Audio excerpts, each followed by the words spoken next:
स्वामी समर्थ। आज आपण कुंभ राशीसाठी आणि मीन राशीसाठी स्वामी महाराजांची कोणती उपासना आहे ते पाहणार आहोत। तर आपल्या राशीनुसारच स्वामींची उपासना करावी। इतर राशीची उपासना केल्यास आपल्याला फळ भेटत नाही। तर आपल्या राशीची स्वामींची उपासना केल्यास तर आपल्याला अतिशीघ्र फळ मिळतं। तर रास आहे कुंभ आणि राशी स्वामी आहे शनी। दर शनिवारी स्वामींच्या मठात जाऊन दर्शन घ्यायचे आहे, सकाळी गेल्यास अधिक उत्तम।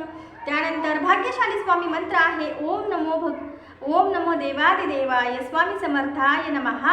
मंत्र दर शनिवारी 21 वेळा पठण करायचं आहे। त्यानंतर अक्कलकोट स्वामी स्तोत्र महात्म्य हे दर शनिवारी याचे पठण करायचे आहे। दर शनिवारी नाही, रोज करायचे आहे। स्वामींची सेवा ही नित्य म्हणजे आपली नित्य सेवा जी असते त्यामध्ये हे अक्कलकोट स्वामी स्तोत्र महात्म्य हे आपण पठण करायचं आहे। त्यानंतर शनियंत्राची स्वामी मंत्राने पूजा करायची आहे।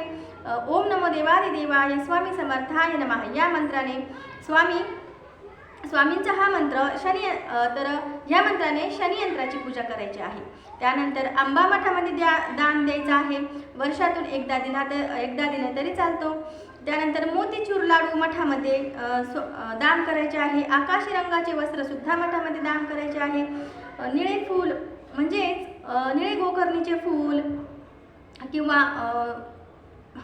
निळे फूलच दान केले तरी चालतं। आता निळा कलर आपला गोकर्णीचा असतो किंवा दुसराही फूल चालतं निळ्या कलरचं, किंवा तुम्हाला जे फूल आवडेल ते फूल आपण स्वामींना अर्पण करा।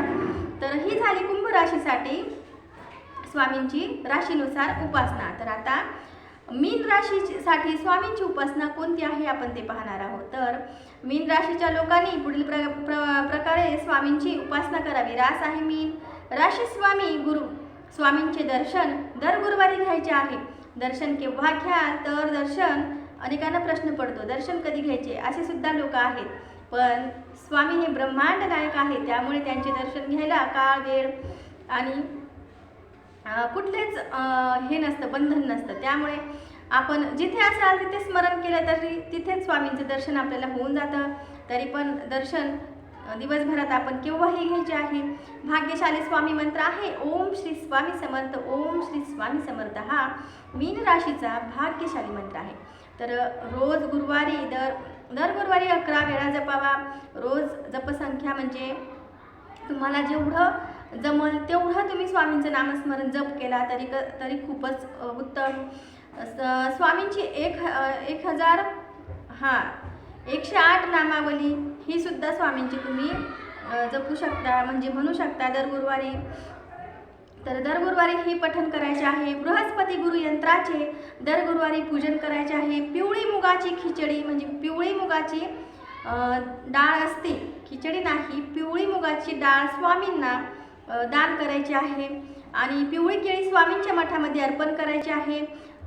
पुरणपोळी स्वामींना अर्पण करायची आहे मठात जाऊन। त्यानंतर पिवळे केशरी वस्त्र स्वामींना दान करायचे आहे। आणि सोने मठात दान म्हणजे सोने आता आपल्या यथाशक्तीनुसार आपण दान केलं तरी चालतं। तर आपली परिस्थिती पाहूनच ह्या सगळ्या सेवा करायच्या आहे।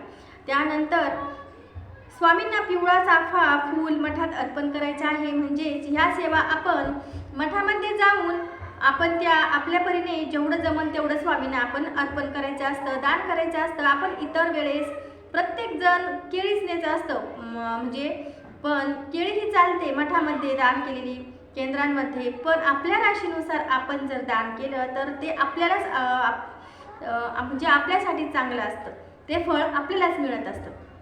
त्यामुळं आपल्याच राशीनुसार सेवा करा। मी सगळ्या 12 राशींच्या मी उपासना सांगितलेल्या आहे। तर तुमच्यापैकी सुद्धा नातेवाईक कुणी असेल तर हा व्हिडिओ शेअर करा, लाईक शेअर सबस्क्राईब करा आणि स्वामींची आपल्याच राशीनुसार सेवा नक्की करा। तर हा कुंभ आणि मीन राशीसाठी ह्या सेवा होत्या, तर त्यानुसार तुम्ही करा। मी ही माझ्याच राशीनुसार सेवा आतापर्यंत करत आलेली आहे। तर आणि स्वामींची सेवा ही करायला काटकसर करू नका, कारण स्वामी हे पूर्ण ब्रह्मांड नायक आहे। त्यामुळे स्वामी माऊली स्वामी आपली आई आहे. आईची सेवा करायला काळ वेळ बंधन नसते. फक्त आपल्या राशीनुसार थोडीफार स्वामींची सेवा केली तर त्याचं फळ स्वामी आपल्याला कृपा कटाक्षानेच देत असतात. व्हिडिओ आवडल्यास लाईक, शेअर आणि सबस्क्राईब करा. सर्वांना श्री स्वामी समर्थ.